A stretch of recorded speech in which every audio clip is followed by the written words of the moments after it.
अरे कुठं नेऊन ठेवला महाराष्ट्र माझा? नमस्कार. मराठवाडा नेता मीडिया हाऊस मध्ये आपलं मनपूर्वक हार्दिक स्वागत आहे. मित्रहो, दिवसेंदिवस त्याला कायदा सुव्यवस्था म्हणायचं, कुटुंब व्यवस्था म्हणायचं का काय म्हणायचं हे जास्त त्यांनी ठरवावं. पण आम्हाला असं वाटतंय की एकंदरीत परिस्थितीचा विचार करत असताना जे महाविकास आघाडीचं सरकार असताना कुठं नेऊन ठेवलाय महाराष्ट्र माझा, अशा प्रकारचे ब्लॅक अँड व्हाईट वेगवेगळे पोस्टर काढले गेले.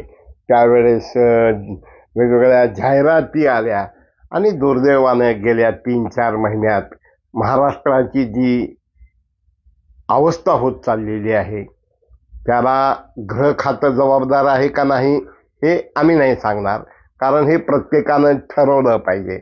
पण भारतीय जनता पार्टी आणि शिवसेना, शिंदे गट आणि त्याचबरोबर राष्ट्रवादी काँग्रेस, दादा गट या सर्व लोकांनी आता विचार करायची वेळ आलेली आहे की कुठं नेऊन ठेवला आहे महाराष्ट्र माझा. अहो, मंत्रालयात असेल दाम तर होईल काम, नसता घ्या आमचा राम राम. अगोदर संत म्हणायचे आम्ही जातो आमच्या गावा आमचा राम राम घ्यावा.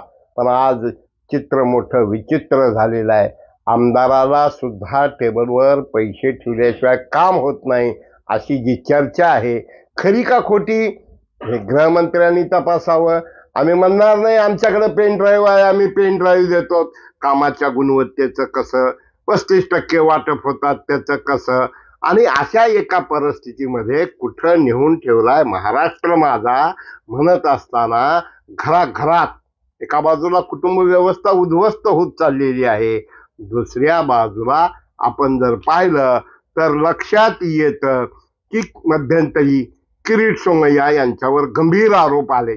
आणि हे गंभीर आरोपाचं पुढं काय झालं? 2 दिवस मनोरंजन झालं लोकांचं, पुढं तक्रार नाही. काय की म्हटल्यासारखं मुख्याला म्हणल्यासारखं अशी दुर्दैवानं अवस्था झाली. काल परवा जर पाहिलं फेसबुक लाईव्ह करत करत गोळीबार झाला. परत त्याच्या अगोदर आमदारांनी ह्याच्यामध्ये पोलीस स्टेशनमध्ये गोळीबार केला. आणि आवाडगडी कधी काय बोलल काही सांगता येत नाही. म्हणजे जनाची नाही मनाची लाज वाटायला पाहिजे. आणि एक छोटंसं उदाहरण सांगतो. गावात एक पाटील असतोय आणि तो पाटीलाचा पोरगा हा चौकात रिंगण करत असतो लघवी करताना. आणि मग त्यावेळेस लोक घरी जातात काय गावाकडं आणि वाड्यावर आणि म्हणतात की असं असं तुमचं पोरग गावात बाया माणसं लेकरं बाळं फिरायचे तर कसं हो, म्हणजे काय करावं काही कळतच नाही. आणि ते गेला तिथं सांगायला तर त्यानं दरवाजात वरी उभा राहून तो लघुशंका करत होता. नेमकं अशा एका परिस्थितीमध्ये आणि काही दिवसापूर्वी राणे साहेबांचे सुपुत्र जे काही बोलत होते, अरे काय बोलताय राव, अरे आपल्याला सगळ्याला माई बहिणी आई पत्नी लेकरं आहेत. थोडं म्हणतात ना की आपण कुठं बोलत आहोत. ठीक आहे ना, आम्हाला TRP वाढतो म्हणून आम्ही काहीही दाखवायचं, आम्ही सुद्धा विचार करण्याची आज वेळ आलेली आहे फार. मग आपण ते फेसबुक लाईव्ह मध्ये असतात ना, I am a sex teacher आणि मी तुम्हाला सांगते की काय केल्यावर काय होतंय, काय केल्यावर काय होतंय, काय करावं लागतंय, वयाच्या कितव्या वर्षी काय.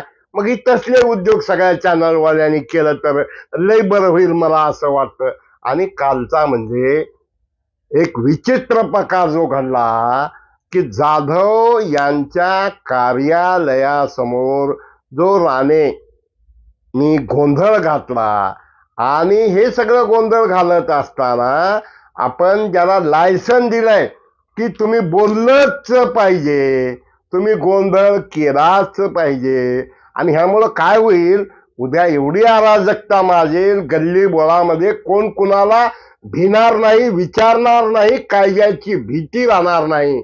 आम्हाला एकदा गृहमंत्री शिवराज पाटील चाकूरकर असताना आम्ही एक प्रश्न केला होता की मिलिटरी आणावी. अहो म्हणजे मिलिटरी जर आपण देशामध्ये जर आणू लागलो तर कायदा सुव्यवस्था ही त्यांच्या सीमेवरचं काम आहे आणि त्यांना जर इकडं आणलं तर भीती राहणार नाही. म्हणून मला असं वाटतं कुठं नेऊन ठेवलाय महाराष्ट्र माझा. नगरसेवक काय करतात, आमदार काय करतात, खासदार काय करतात, मंत्री काय करतात, किती खोटी खोटी खोटी खोटी आश्वासनं देतात.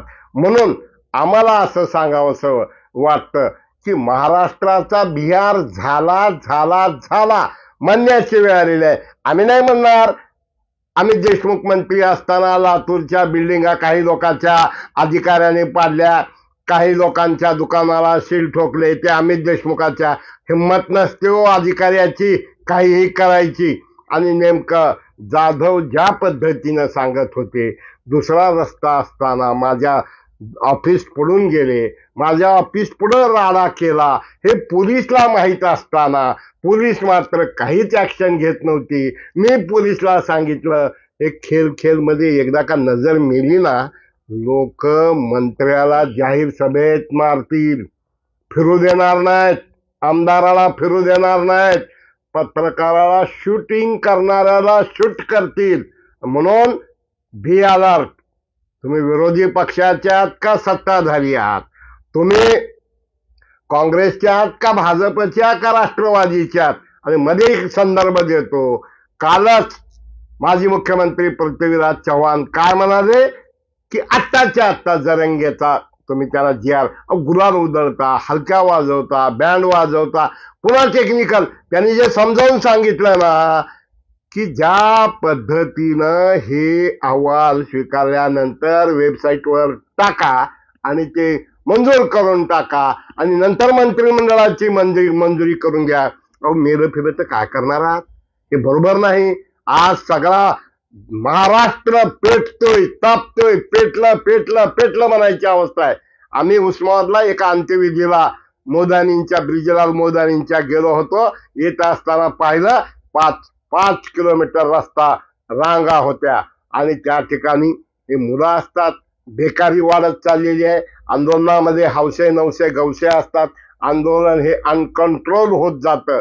आणि अशा एका परिस्थितीमध्ये कालचं जे राणे पुत्राने गोंधळ केला किंवा जे बोलले, ज्या शिव्या दिल्या, किंवा जाधव साहेब सुद्धा ते त्यांना काय म्हणतात, कोंबडी चोर काय म्हणतात, बुटक्या अडीच फुट्या काय म्हणतात. म्हणून सर्व विरोधी पक्ष, मग शरद पवार असो, देवेंद्र फडणवीस असो, अजित पवार असो, मुख्यमंत्री शिंदे असो, एक माणूस म्हणून तुम्ही मंत्री म्हणून नंतर जगा, एक माणूस म्हणून विचार करा आम्ही कुठं नेऊन ठेवलाय महाराष्ट्र माझा. मित्र हो, आवडलं शेअर करा, फॉरवर्ड करा, लाईक करा. धन्यवाद.